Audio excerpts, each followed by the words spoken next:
Now here Dr. George Ritchie says something very, very, very disturbing. Listen. He did it almost like he was doing something I can't begin to comprehend, but opening a part of time so I can look down the future. And he let me see what this planet could become like if we truly learned what was his purpose in coming and what we're supposed to do. And if you go back and read the scripture very carefully, it's clear and blows on your face. He didn't come down here to die. What? Say that again. Clear and blows on your face. And if you go back and read the scripture very carefully, it's clear and blows on your face. He didn't come down here to die. What? What? The book of 1 John says, "For this cause was the Son of God manifest, that he might destroy the works of the devil." And how did he do that? By his death on the cross and resurrection. The only way he could save us is by his death and resurrection. And he didn't come down to die. And this man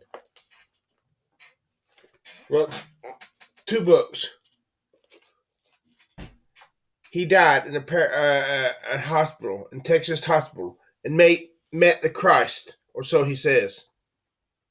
And he's saying Christ's purpose was not to die.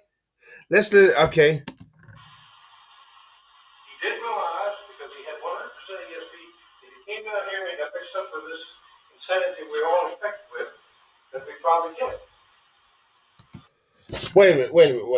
Let's show him. Okay. So my question: if Dr. George Ritchie does not believe in the blood atonement, he is of the devil. Let's read what he has to say. In the foreword of his book that he wrote by Ian Stevenson, Ian Stevenson is an infidel, but does not believe in God and Jesus. Ian Stevenson was writing the foreword to his book. Writes this. Let me find it. He does not believe that Jesus' death nullified our sins, but rather that his life gave us an example we must follow, however difficult this may seem, if we are to nullify them to ourselves. What? That just cuts the heart out of the message of Jesus Christ. And what you've got left? Nothing. Now I will give him credit. And George Ritchie has a later edition of the book called Order to Return. A second edition of this same book, and I can't find any. Ian Stevenson writes in the foreword, he does believe Jesus' death nullifies our sins, but we must follow his teaching. I can't quote it exactly because I remember, but we must follow his example of life if we are to nullify the effects of our sins to us themselves. I'm only hoping George Ritchie gently corrected him on that. But let's see what George Ritchie says in this book about. Okay.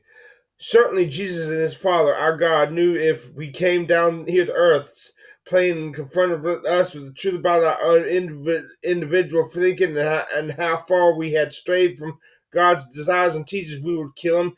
In this sense, as well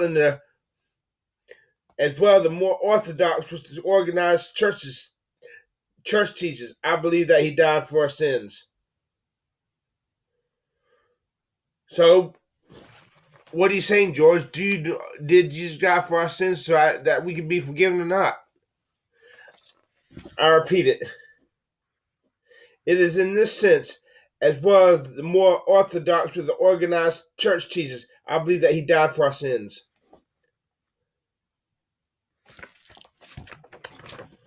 So which is it, George?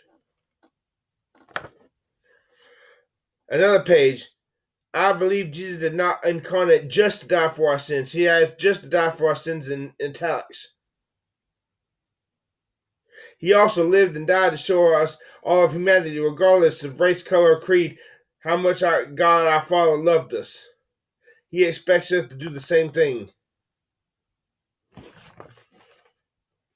Well, I'm confused, George. And yet, this man, God's working in his life.